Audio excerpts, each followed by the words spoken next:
বাকি আছে এটা সুইয়া একবার কামু আনে তুমি খাওনটা রাখকে চলে যাও। আরে আমি এত কথা শুনবার চাচ্ছি না, তুমি আসো, তোমাকে আগে ভাত খিলামো, তারপর আমি বাসায় যাবো। আরে মোর জ্বালা, তোমার ভালোবাসার জ্বালায় আমি থাকতে পারি না। আচ্ছা দাঁড়াও, আইতেছি। আসো।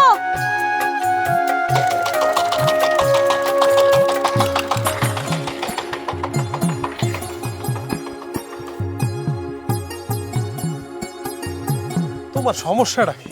তুমি আমার এত ভালোবাসো, রোদের ভিতরে খাওয়ান লইছো, আমি কইছি তাল গাছ তলে দিয়ে তুমি যাও গিয়ে আমি খায়ালাম, তুমি এটা বুঝতেছো না।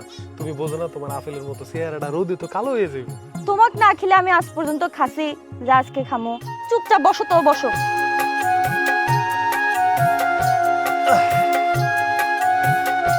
আচ্ছা তুমি এত কষ্ট করে আমার কোনো দরকার আছে? আচ্ছা আইসো যখন ভালো কথা, এখন তুমি খাওয়ানটা আমার কাছে দাও, আমি নিজের হাতে খাইতেছি। আমি আজ পর্যন্ত তোমাকে নিজে হাতে খাবার দিছি, যে আজকে দিমু। আহারে মুখটা কেমন রোদের মধ্যে কাম করে করে শুকে গেছে, সারাদিন না খায় সবসময় খালি এল্লা করবার থাকো, নিজের একটু খেয়াল তো করা লাগে। আমার আপেল সুন্দর। ছাড়ো তো, আমার শরম লাগে না?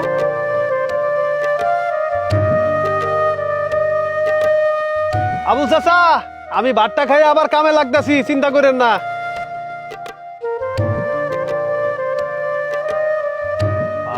কত সুন্দর রান্না করে আনছো, এইটা দিয়ে আমি 3 প্লেট ভাত খাইতে পারবো। তোমার পছন্দের বেগুন ভাজা লয়ে আইছি, খায় দেখো কেঙ্কা লাগে। তোমারে দেখলেই তো আমার সব ক্ষুধা মিটে। হইছে, থাক আর কোন লাগবে না, খাও। এগুলো এই পাশে, এগুলো আমাদের ক্ষেত, বুঝতে পেরেছো?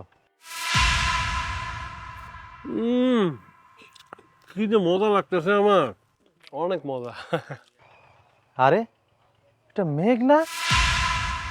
আরে ঢং কত, বউরে নিয়ে ক্ষেতের মধ্যে খাইতেছে। এদিকে চলো তো।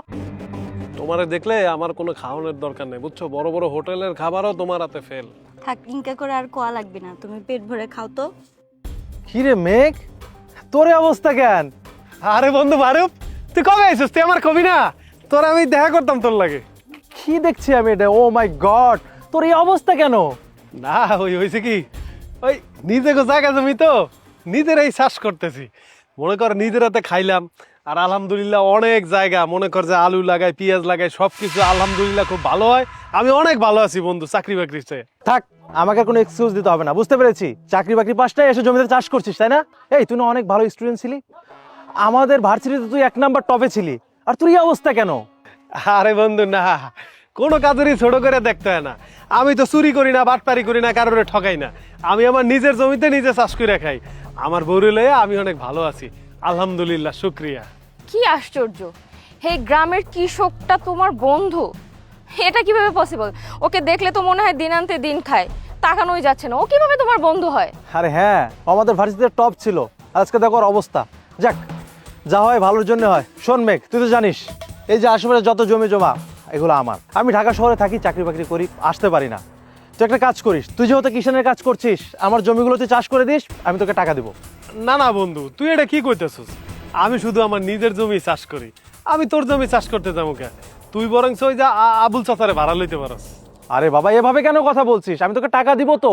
দেখেন ভাবি, আপনারা জিঙ্কে মনে করছেন আমরা উনকে না? আমরা তো মানুষের জমিতে কাম করি না, আর জমিতে কাম করা কি খারাপ কিছু? তুই কোন অ্যাঙ্গেল থেকে আমাকে ভাবি ডাকতেছিস? আমাকে ভাবি ডাকার কোনো যোগ্যতা তোর ভিতরে আছে?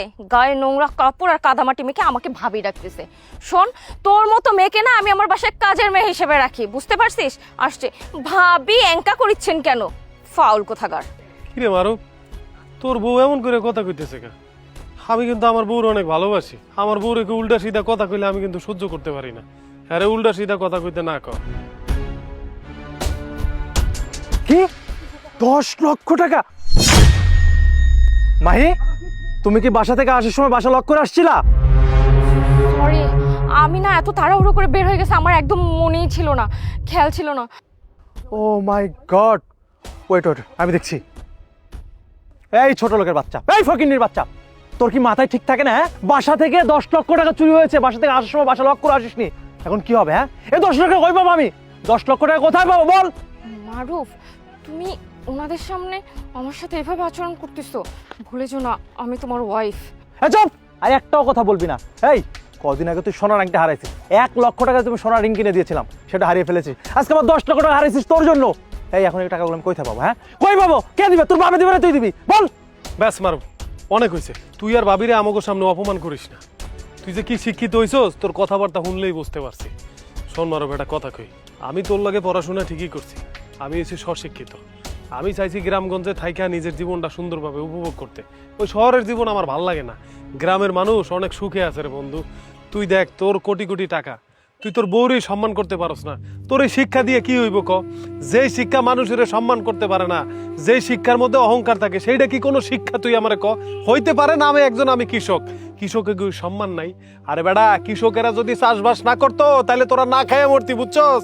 পারলে মানুষের সম্মান করবি, সে বউ হোক, সে আত্মীয় স্বজন হোক, সে চাষা হোক, সে রিক্সাওয়ালা হোক, প্রত্যেকটা মানুষেরই জীবনে সবার দরকার, বুঝতে পারছিস? ভাই আপনি ঠিকই বলছেন, মারুফ আমাকে টাকা পয়সা দিয়ে কোনো অভাব রাখে নাই, কিন্তু কখনোই আমাকে সম্মান করে না, আমাকে বোঝার চেষ্টাই করে না আমি যে একটা মানুষ, ওর সেটা মনেই হয় না। ওর মনে হয় আমি একটা কাঠের পুতুল, আমাকে যখন দরকার দামি ড্রেস, দামি গহনা এগুলোই দিয়ে যাচ্ছে। তো ভালোবাসা, একটু সময়, এগুলো কখনোই ওর আমার জন্য হয় না। অথচ আপনারা দেখেন, গ্রামের সাধারণ কৃষক পরিবার, কত মিল আপনাদের মধ্যে, একজন একজনকে খাইয়ে দিচ্ছেন, একজন আর একজনের মনের কথা বুঝছেন। আসলে কি জানেন, টাকা পয়সা জীবনে অপরিহার্য, কিন্তু টাকা পয়সার বাইরেও না জীবনে সুখ শান্তিটা অনেক বেশি দরকার, যা টাকা পয়সা দিয়ে কেনা যায় না। আর আমি সবসময় টাকা পয়সা ডুবে থাকি, সুখ শান্তিতে না। আমি ওর সাথে মোটেও ভালো নাই, যেটা ভালো সেটা শুধুমাত্র লোক দেখানো। আমি আমি এই ভালো চাইই না। ভাবি একটা কথা কই, আসলে টাকা পয়সাটাই জীবনের সব না। আমগো হয়তো টাকা পয়সা অনেক কম, কিন্তু আমগো জীবনে সুখ শান্তি আছে। ওই আমারে বুঝে, আমি ওরে বুঝি, ওই আমারে সম্মান করে, আমি ওরে সম্মান করি। আমার ভুল হইলে ওই আমারে ধরাই দেয়, ওর ভুল হইলে আমি ওরে ক্ষমা করে দিই। আর আমাকে দুইজনের মধ্যে যে ভালোবাসাটা আছে না ভাবি, এটা পৃথিবীতে হাজার কিছু হয়ে গেলেও আমরা কেউ কাউকে ছাড়বো না। কিন্তু দেখেন, সামান্য কিছু টাকার জন্যে আপনার স্বামী আমগো সবার সামনে আপনারে অপমান করতেছে।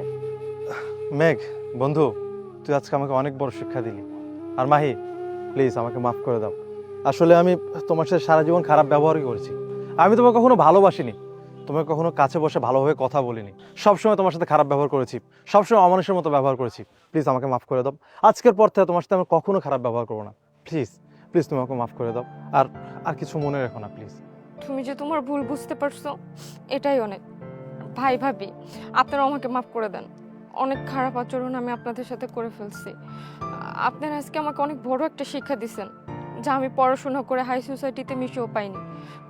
দয়া করে আমাকে আপনারা মাফ করে দেন। না না ভাবি, আপনি আমার কাছে মাফ চাইতেছেন কা? আমার লজ্জা লাগতেছে। শোনেন, এইসব কথা বাদ দেন। আজকে আমার বউ সুন্দর করে বেগুন ভাজি করছে, আমার লাগে বাসায় লন, আমি খেতে চাষ আর করবো না। এক লগে মিললে আমার বন্ধুর লাগে ভাত খাবো, চলে।